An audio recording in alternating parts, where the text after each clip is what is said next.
O vestido branco dela estava perfeito, mas ela não sabia que eu estava na última fileira da igreja, esperando o momento certo para destruir tudo.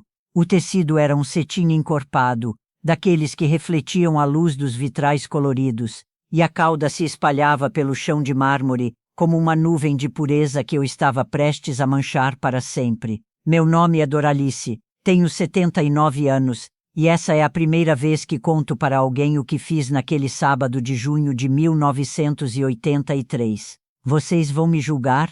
Talvez, mas depois de 40 anos guardando esse segredo, preciso tirar esse peso do peito antes que seja tarde demais, porque o que aconteceu naquela igreja não foi apenas vingança, foi justiça. E se vocês soubessem o que eu descobri sobre meu marido e aquela mulher, entenderiam que não tive escolha.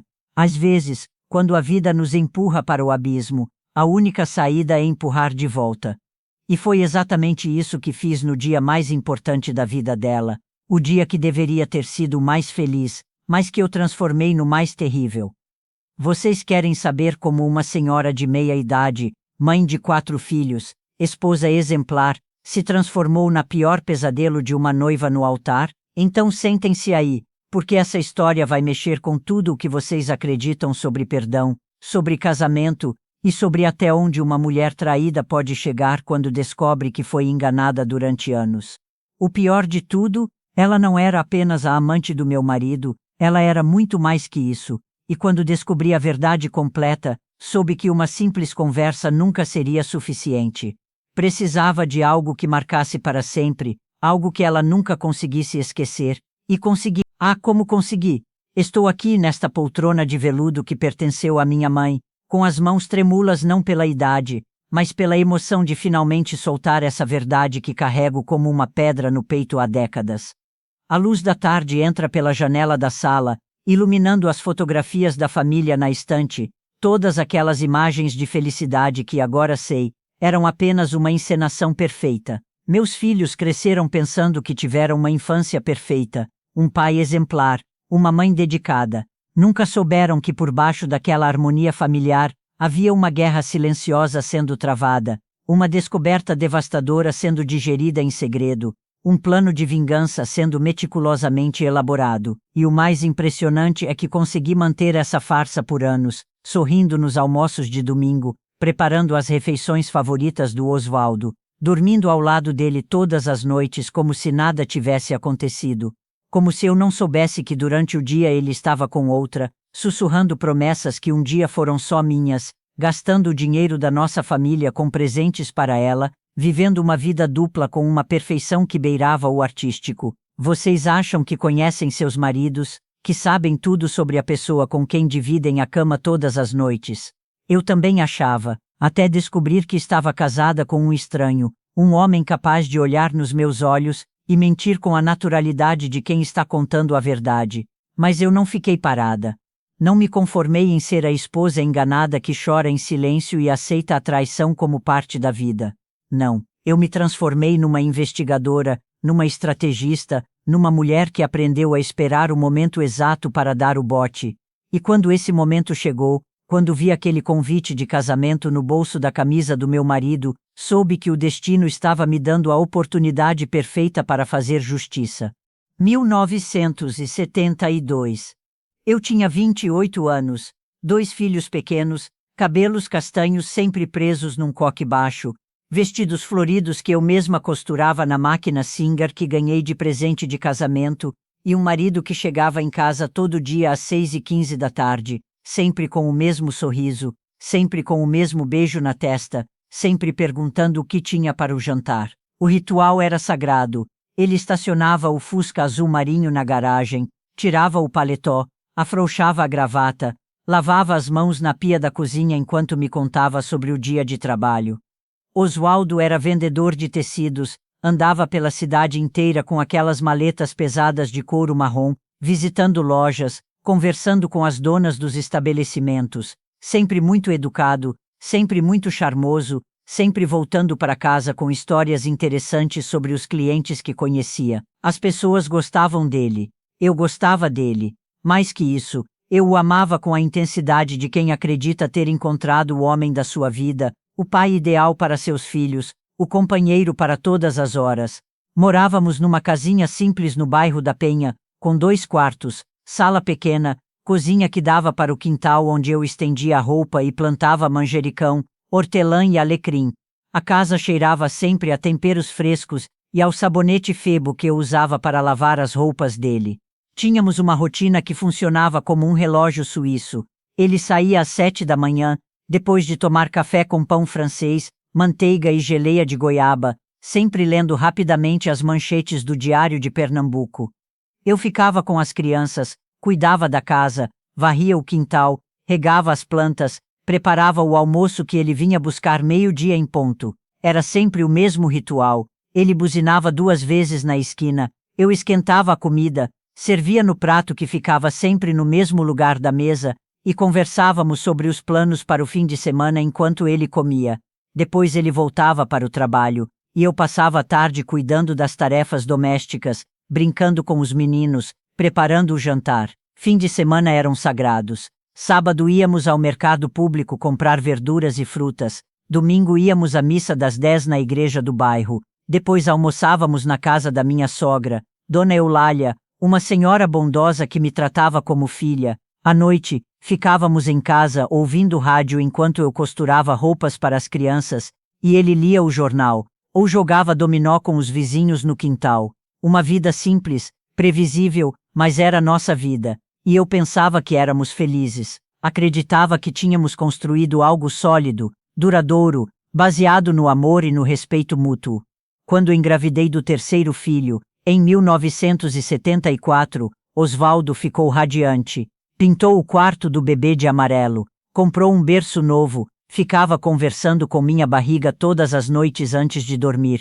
Era um pai carinhoso, presente, que levava os meninos para empinar pipa no domingo e me ajudava a dar banho neles quando chegava do trabalho. Como eu poderia suspeitar que esse homem, que beijava minha testa todas as manhãs e me chamava de minha princesa, estava construindo uma vida paralela com outra mulher? Como poderia imaginar que enquanto eu estava em casa cuidando dos nossos filhos, lavando suas roupas, preparando suas refeições favoritas, ele estava gastando nosso dinheiro com presentes para outra, sussurrando palavras de amor que eu achava que eram só minhas? Mas os sinais estavam lá, sutis como uma sombra que cruza a parede sem que a gente perceba direito. Começou com pequenas mudanças na rotina que, vistas isoladamente, não significavam nada, mas quando juntei todas as peças, anos depois, percebi que havia um padrão, uma transformação gradual que eu não quis enxergar porque confiava nele cegamente. Foi numa terça-feira de março de 1977. Uma daquelas manhãs ensolaradas de outono, em que o ar estava fresco, e a luz entrava pela janela do quarto iluminando as partículas de poeira que dançavam no ar, que vi algo que me gelou o sangue, e mudou para sempre a forma como eu olhava para meu marido. Oswaldo sempre guardava as chaves do carro no mesmo lugar, numa pequena tigela de louça branca com flores azuis pintadas à mão, em cima da cômoda do nosso quarto, ao lado do porta-retratos com a foto do nosso casamento. Era um ritual dele. Chegava em casa, esvaziava os bolsos, guardava as chaves, a carteira, os trocados sempre na mesma ordem, sempre nos mesmos lugares. Naquele dia, quando fui arrumar o quarto depois que ele saiu para trabalhar, estava sacudindo o pano na cômoda quando a tigela escorregou da minha mão e caiu no chão. Não quebrou, mas o conteúdo se espalhou pelo assoalho de madeira encerado. As chaves, algumas moedas e um papel dobrado em 4 que eu nunca tinha visto antes. Quando abri era um bilhete escrito à mão, numa letra delicada feminina com uma caneta azul. Meu querido Oswaldo, obrigada pela tarde maravilhosa de ontem. Cada momento ao seu lado é um presente que guardo no coração. Mal posso esperar para te ver novamente e sentir seus braços me envolvendo. Com todo o meu amor e carinho, S. Fiquei parada ali, no meio do quarto, segurando aquele papel como se fosse uma cobra venenosa, sentindo o mundo girar ao meu redor, sentindo o chão sumir debaixo dos meus pés. Quem era S? Que tarde maravilhosa, que braços envolvendo, que momentos especiais, porque meu marido estava guardando um bilhete de amor de outra mulher. Minhas mãos tremiam tanto que tive dificuldade para dobrar o papel de volta na mesma forma como estava. Guardei-o exatamente no mesmo lugar onde encontrei. Arrumei a tigela na cômoda, tentei deixar tudo como estava antes. Mas por dentro, um turbilhão de emoções me consumia: raiva, medo, confusão, desespero. Passei o dia inteiro pensando naquele bilhete, analisando cada palavra, cada vírgula, tentando encontrar uma explicação inocente para aquilo.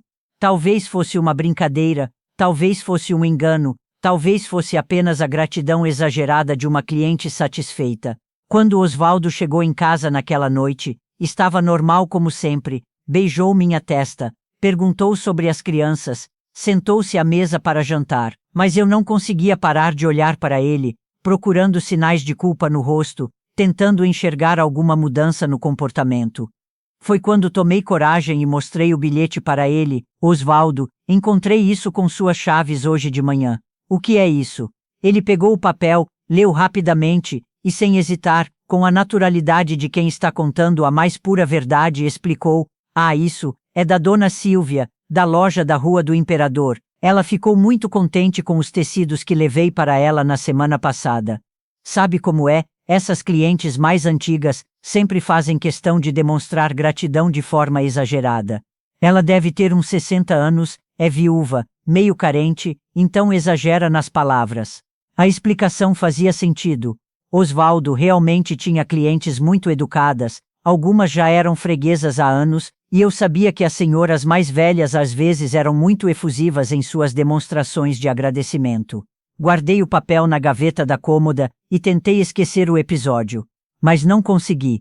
O bilhete havia plantado uma semente de desconfiança na minha mente, e essa semente começou a crescer, lentamente, imperceptivelmente, mudando a forma como eu observava meu marido. Comecei a prestar atenção em detalhes que antes passavam despercebidos.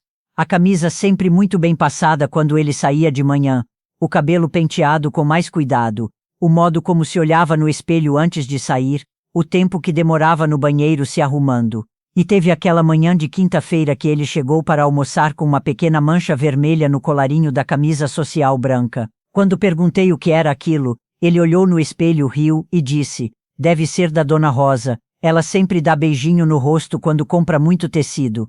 Você sabe como essas senhoras são carinhosas.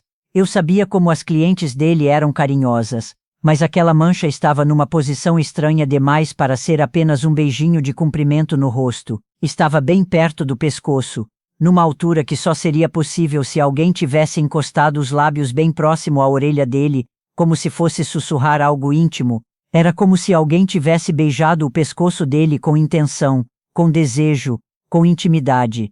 Durante meses, engoli minhas suspeitas em silêncio, como se fosse um remédio amargo que eu era obrigada a tomar todos os dias.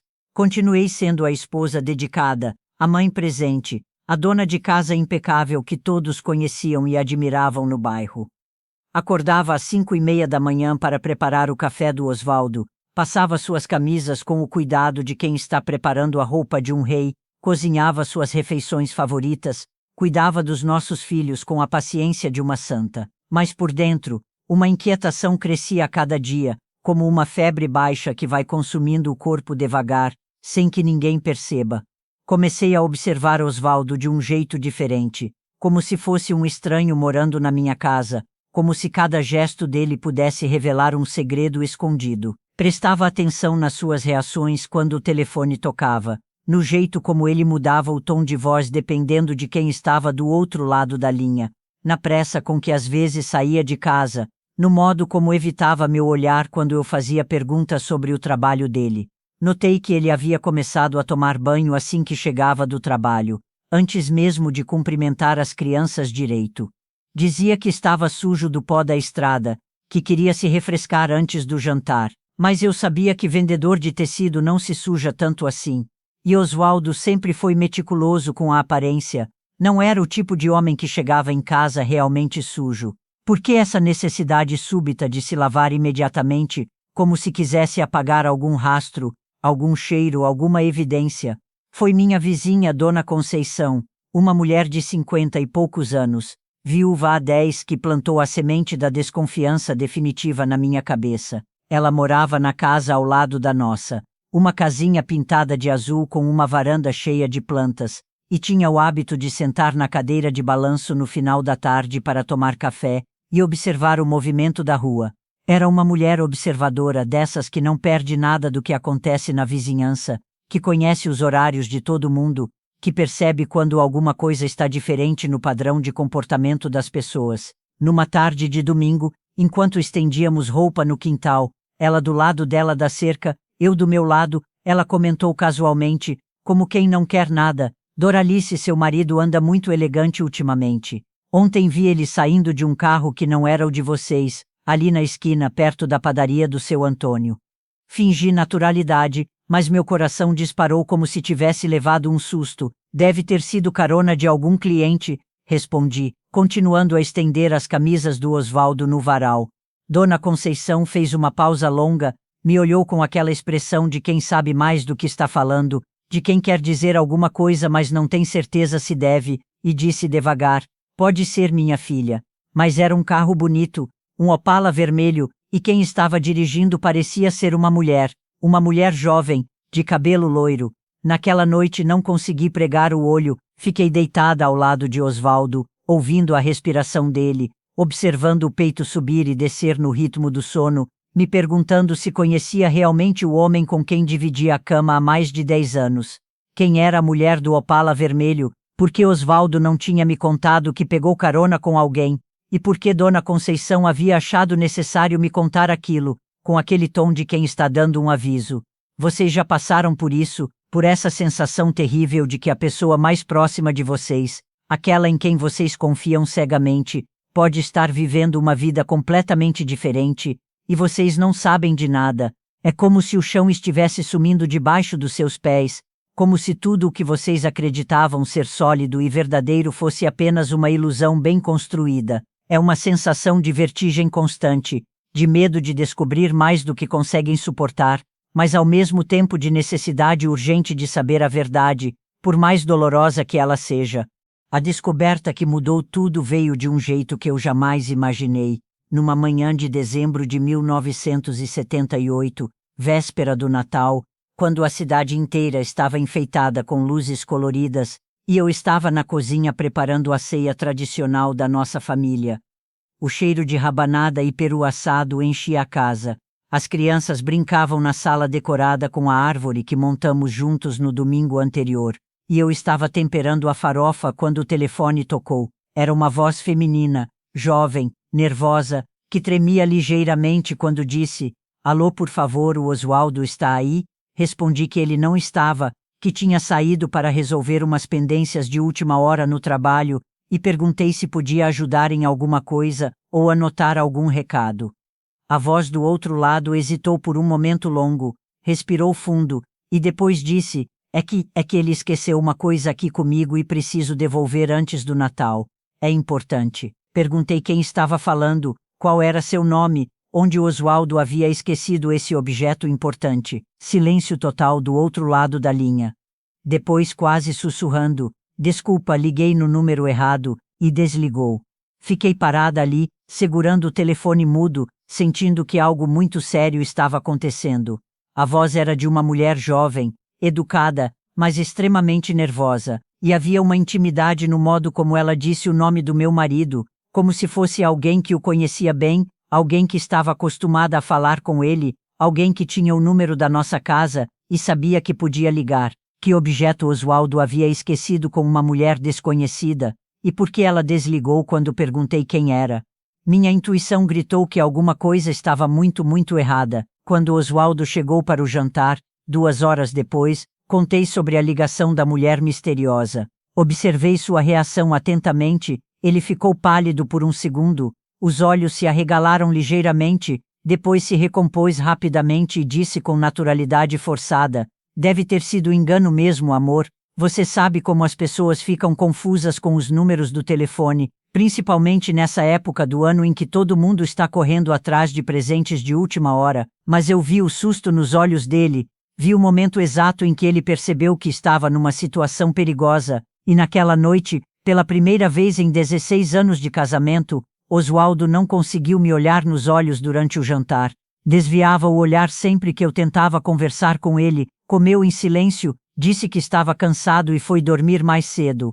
No dia seguinte era Natal, mas eu não estava sentindo nada festivo. Durante a ceia na casa da minha sogra, observei meu marido interagindo com a família, rindo das piadas do meu cunhado, brincando com as crianças, ajudando a servir a mesa, sendo o genro querido e carinhoso de sempre. E me perguntei como ele conseguia ser tão natural, tão carinhoso, tão presente, se estava mentindo para mim, como alguém pode dividir-se em duas pessoas diferentes e manter as duas com tanta perfeição, como ele conseguia dar presentes para os nossos filhos, abraçar minha sogra com carinho, me beijar debaixo do visco pendurado na sala, e ao mesmo tempo estar escondendo uma vida secreta que podia destruir nossa família. Foi ali sentada naquela mesa de Natal, ouvindo meu marido contar uma história engraçada sobre um cliente excêntrico, vendo-o fazer nossos filhos rirem com suas imitações, que tomei uma decisão que mudaria o rumo da minha vida. Eu ia descobrir a verdade sobre Osvaldo,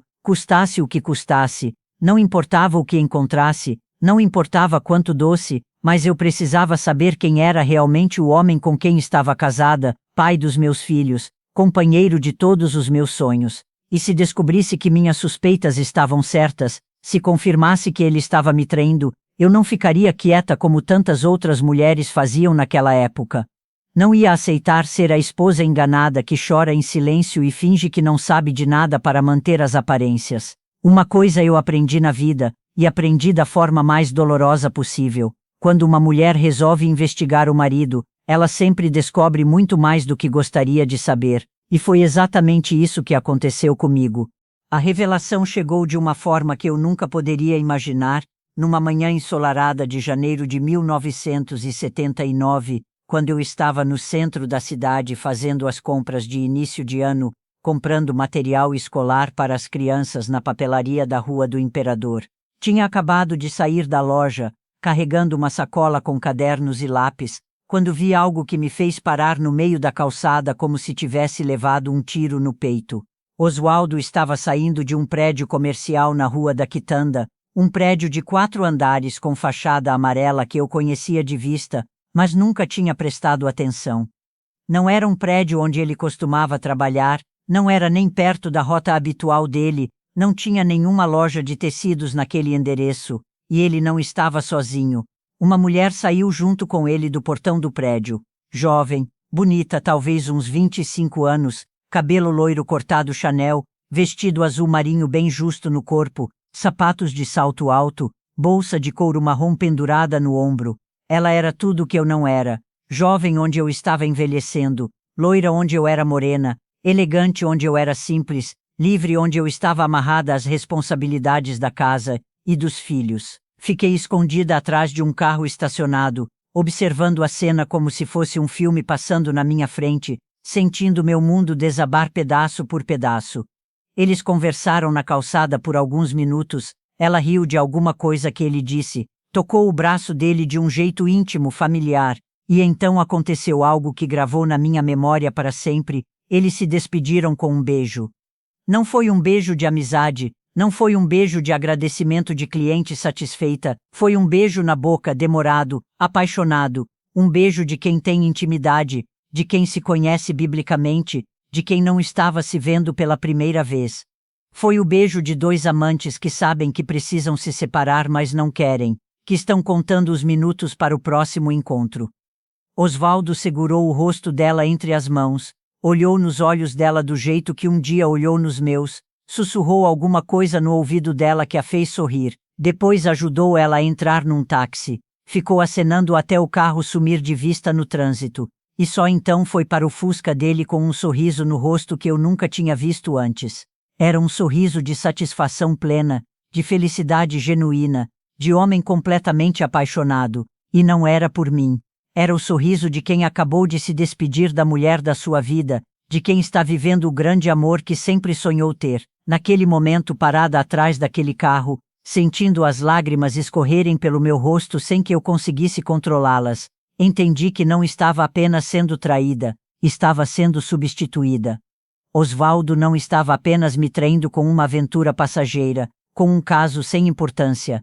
Ele estava apaixonado por outra mulher, vivendo com ela o tipo de paixão avassaladora que talvez nunca tivesse sentido por mim. E o pior, Ele estava fazendo isso há tempo suficiente para que eles tivessem desenvolvido uma intimidade profunda, uma cumplicidade que só vem com meses ou anos de relacionamento.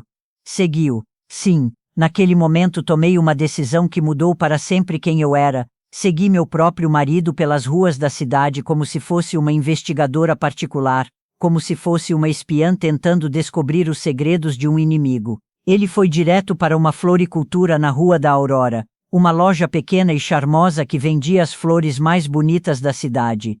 Fiquei na calçada do lado oposto, fingindo que estava olhando a vitrine de uma loja de roupas, e observei quando ele comprou um buquê enorme de rosas vermelhas, daquelas com caule longo e pétalas perfeitas que custavam uma pequena fortuna. Eram pelo menos 2 dúzias de rosas, embrulhadas em papel de seda dourado, amarradas com uma fita de cetim. Era o tipo de presente que se dá para alguém muito especial, para marcar uma data importante, para demonstrar um amor profundo. Depois da floricularia ele seguiu para a joalheria preciosa, na Rua do Sol, uma loja elegante onde vendiam anéis de noivado e alianças de casamento. Fiquei do lado de fora, espiando pela vitrine, e vi quando ele passou vários minutos conversando com o vendedor, analisando diferentes opções numa bandeja de veludo azul. Quando saiu da loja, carregava uma pequena caixinha dourada característica da joalheria. Meu coração parou. Ele havia comprado um anel. Não era uma aliança simples, era um anel com pedra, do tipo que se dá para uma mulher quando se está pedindo em casamento ou comemorando um aniversário muito especial de relacionamento. Durante 4 longos e torturantes anos, convivi com esse segredo como se fosse uma doença terminal que eu escondia de todo mundo. 4 anos acordando todas as manhãs ao lado de um homem que eu sabia estar mentindo para mim, preparando o café dele, passando as camisas dele, lavando as roupas que continham o perfume de outra mulher. 4 anos observando-o brincar com nossos filhos, ajudar com os deveres de casa, participar das reuniões da escola, representar o papel de pai exemplar enquanto eu sabia que ele estava gastando o dinheiro da nossa família com presentes caros para a amante.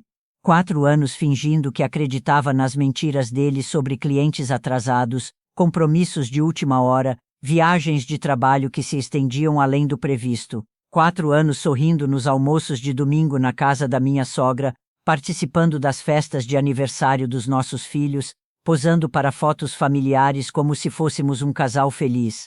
Mas eu não estava apenas esperando passivamente. Durante esses 4 anos, me transformei numa investigadora meticulosa, numa espiã silenciosa que coletava evidências como se estivesse construindo um processo judicial. Fotografei Osvaldo e Sônia juntos em vários lugares, saindo de restaurantes, entrando em hotéis, caminhando de mãos dadas pelo calçadão da praia. Guardei todas as cartas de amor que ela escreveu para ele, e eram muitas, cartas apaixonadas onde ela falava sobre os planos que faziam juntos, sobre os lugares que queriam conhecer, sobre como se sentia amada e desejada nos braços dele. Anotei datas, horários, locais de encontro. Criei um arquivo completo sobre o relacionamento extraconjugal do meu marido, como se estivesse documentando um crime, e na verdade era exatamente isso que estava fazendo. Descobri que Sônia Regina Almeida morava num apartamento pequeno mas bem decorado na Rua das Ninfas, que dava aulas particulares de piano para crianças da classe média, que tinha 26 anos e era filha de um comerciante do interior que havia falecido quando ela era adolescente. Descobri que ela e Osvaldo se conheceram numa loja de tecidos onde ela foi comprar material para fazer cortinas para o apartamento novo, que o primeiro encontro deles aconteceu numa tarde de quinta-feira em março de 1975, exatamente 3 meses depois do nascimento da nossa filha caçula. Descobri que eles se encontravam todas as terças e quintas à tarde, no apartamento dela, e que aos sábados, quando eu pensava que ele estava visitando clientes fora da cidade, eles viajavam juntos para hotéis em Olinda e Porto de Galinhas. Descobri que Osvaldo havia aberto uma conta bancária secreta onde depositava dinheiro para comprar os presentes dela, que havia mentido para mim sobre um aumento de salário para justificar nossa situação financeira mais folgada. Na verdade, ele estava ganhando comissões extras, vendendo tecidos superfaturados e usando esse dinheiro para sustentar o relacionamento com ela. Descobri que no aniversário de 25 anos dela, ele deu a Sônia um colar de pérolas que custou mais do que eu gastava em roupas para mim e para as crianças durante um ano inteiro. Descobri que ele levou ela para conhecer Fernando de Noronha num feriado prolongado, contando para mim que estava numa feira de tecidos em São Paulo. Descobri que eles faziam planos de se casar assim que ele conseguisse se divorciar de mim, planos detalhados que incluíam uma lua de mel na Europa e uma casa na zona sul do Recife. Descobri que Sônia ficava grávida dele 2 vezes e perdeu os 2 bebês nos primeiros meses de gestação, e que Osvaldo chorou mais por essas perdas do que havia chorado quando nosso segundo filho nasceu prematuro e ficou internado por 2 semanas. Cada descoberta era como uma facada no peito, mas eu continuava investigando porque precisava saber toda a verdade, por mais dolorosa que fosse. Precisava entender a extensão completa da traição, a profundidade do engano, o tamanho da farsa que minha vida havia se tornado, e foi assim que cheguei ao dia que mudou tudo para sempre. Uma manhã ensolarada de maio de 1983, quando, ao recolher as roupas sujas para lavar, encontrei no bolso da camisa social azul do Osvaldo um envelope cor-de-rosa com o nome dele escrito numa caligrafia caprichada. Dentro do envelope, havia um convite de casamento impresso em papel marfim com letras douradas. Sônia Regina Almeida e Ricardo Henrique Cavalcante têm o prazer de convidar para sua cerimônia de casamento no sábado, 16 de junho de 1983, às 15 horas na Igreja de São Francisco, Rua do Imperador. Sônia Regina Almeida ia se casar com outro homem, não com meu marido. Ela havia sido apenas a amante durante todos esses anos, e agora estava partindo para uma vida nova, com um homem que aparentemente não sabia nada sobre o relacionamento dela com Osvaldo, ou pelo menos era isso que ela pensava. Porque quando li aquele convite, quando vi a data, o local, o horário da cerimônia, soube exatamente o que precisava fazer. Se Sônia achava que ia começar uma vida nova sem pagar pelo que fez com a minha família, se achava que podia simplesmente descartar meu marido como um sapato velho e seguir em frente como se nada tivesse acontecido, ela estava muito enganada. Durante 8 anos ela destruiu minha vida, minha autoestima, minha confiança, meu casamento. Durante 8 anos ela recebeu o amor, a atenção, os presentes, as viagens, os carinhos que deveriam ser meus. Durante 8 anos ela foi a razão pela qual meu marido chegava em casa distraído, cansado demais para brincar com os filhos, sem vontade de conversar comigo sobre nossos planos e sonhos, e agora ela queria simplesmente apagar tudo isso e começar do zero com um homem inocente que não sabia com quem estava se casando. Não no meu relógio, no sábado marcado para o casamento, me arrumei com meu melhor vestido preto, o mesmo que usava para ir aos funerais, penteei o cabelo num coque elegante, passei batom vermelho escuro, calcei meus sapatos de salto mais bonitos e fui para a igreja de São Francisco no centro da cidade. Cheguei 2 horas antes da cerimônia, quando os funcionários ainda estavam terminando a decoração. A igreja estava deslumbrante, flores brancas e cor-de-rosa por toda parte, fitas douradas amarradas nos bancos, tapete vermelho estendido no corredor central, velas acesas criando uma atmosfera romântica e solene. Sentei-me na última fileira, do lado direito, onde podia ver tudo sem ser notada facilmente. Aos poucos, os convidados começaram a chegar, famílias elegantes, amigos bem vestidos, todos sorridentes e ansiosos para presenciar aquele momento especial. Reconheci algumas pessoas que eu havia visto em fotos no apartamento da Sônia durante minhas investigações. A mãe dela, que morava em Caruaru, alguns primos, amigas do conservatório onde ela estudou piano. Do lado do noivo, uma família aparentemente tradicional e bem estabelecida, senhoras de meia idade com chapéus elegantes, homens de terno escuro, crianças bem comportadas carregando flores. Às 3 horas em ponto, começou a música do órgão. Os padrinhos e madrinhas entraram em fila, seguidos pelo noivo, um homem alto, moreno, de aparência séria e bondosa, que esperou no altar com um sorriso nervoso e emocionado. E então ela entrou. Sônia Regina Almeida, deslumbrante num vestido de noiva que parecia ter saído de uma revista, o véu esvoaçando atrás dela, um buquê de rosas brancas nas mãos, caminhando lentamente em direção ao altar onde seu futuro marido a esperava com os olhos brilhando de felicidade. Ela estava radiante, absolutamente linda, vivendo o que provavelmente considerava o dia mais importante e feliz da sua vida. Era a imagem perfeita da noiva realizada, da mulher que finalmente encontrou seu príncipe encantado, e estava prestes a viver seu conto de fadas. Mas ela não sabia que eu estava ali, sentada na última fileira com uma bomba na bolsa que ia explodir na hora exata e transformar seu sonho no pior pesadelo da vida dela. A cerimônia seguiu normalmente, leituras bíblicas, cânticos, votos de amor eterno. O padre falou sobre a santidade do matrimônio, sobre a importância da fidelidade, sobre como o casamento era uma união abençoada por Deus que nenhum homem deveria separar. Se ele soubesse a ironia daquelas palavras, quando chegou a hora da pergunta tradicional, se alguém souber de algum impedimento para que esta união não se realize, que fale agora ou cale-se para sempre, senti meu coração acelerar. Era o momento que eu havia esperado durante 4 anos.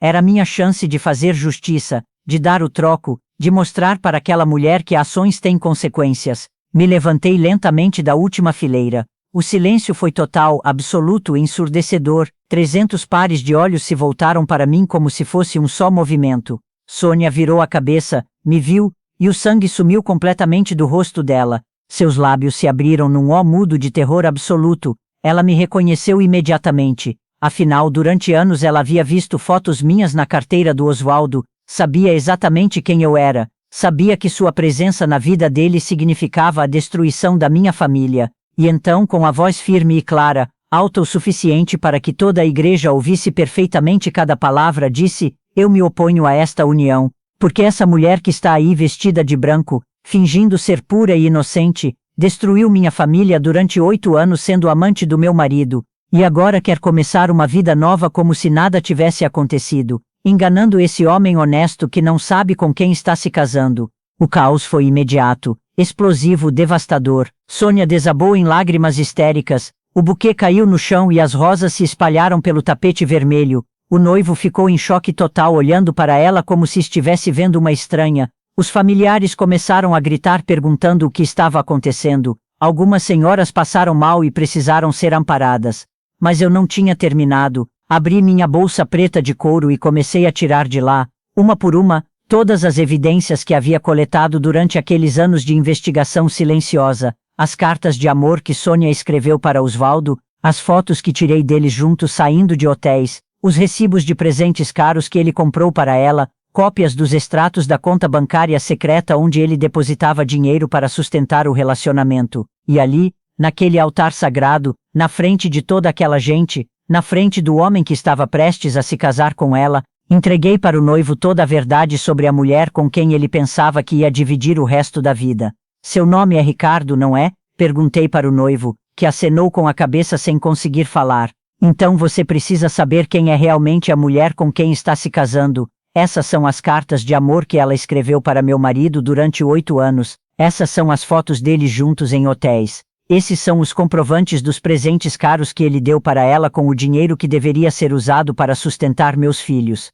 Sônia não é a mulher pura e honesta que você pensa que conhece. Ela é uma destruidora de lares, uma mentirosa profissional, uma mulher que foi capaz de olhar nos olhos dos meus filhos pequenos durante anos sabendo que estava destruindo a família deles. Ricardo pegou as cartas com as mãos tremendo, leu algumas linhas, olhou para Sônia que estava soluçando incontrolavelmente, depois olhou para mim com uma expressão de gratidão e horror misturados. Obrigado, ele disse baixinho, obrigado por me contar a verdade antes que fosse tarde demais. E então ali mesmo no altar, na frente de todos os convidados, ele tirou a aliança que estava na mão e a colocou no bolso. O casamento está cancelado, anunciou para a igreja lotada. Não posso me casar com uma mulher que mentiu para mim desde o primeiro dia que nos conhecemos. Sônia tentou se explicar, tentou dizer que tudo isso era passado, que havia mudado, que me amava de verdade. Mas as evidências falavam mais alto que as palavras. As cartas eram datadas de apenas 6 meses antes. As fotos mostravam claramente que o relacionamento entre ela e Oswaldo havia continuado mesmo depois que ela ficou noiva de Ricardo. Ela havia traído não apenas a mim e a minha família, mas também ao homem com quem estava prestes a se casar.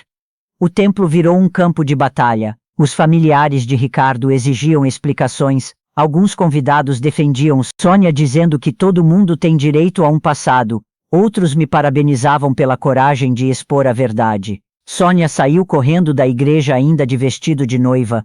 perseguida pelas câmeras dos fotógrafos que haviam sido contratados para registrar sua felicidade, e acabaram documentando sua humilhação pública. Eu também saí, mas caminhando devagar, com a cabeça erguida, sentindo um alívio imenso por finalmente ter feito justiça.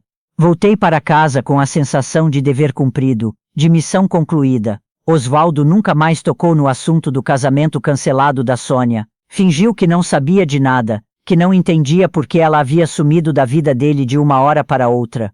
Vivemos juntos até ele morrer de infarto, em 2003, mas nossa relação nunca mais foi a mesma. Dormíamos na mesma cama, dividíamos as refeições, criamos nossos filhos juntos, mas entre nós havia uma parede invisível feita de mentiras não confessadas e perdões não dados. Ele sabia que eu sabia. Eu sabia que ele sabia que eu sabia, mas nunca falamos abertamente sobre isso. Era como viver com um fantasma, como representar uma peça de teatro todos os dias para uma plateia que eram nossos próprios filhos. Quando Osvaldo morreu, encontrei entre os papéis dele uma última carta que Sônia havia escrito, datada de uma semana depois do casamento cancelado. Nela, ela dizia que estava se mudando para São Paulo, que não aguentava mais viver no Recife depois da humilhação pública, que nunca mais queria ver nem ouvir falar dele. Dizia também que ele havia destruído a vida dela tanto quanto ela havia destruído a minha, e que considerava que estavam quites.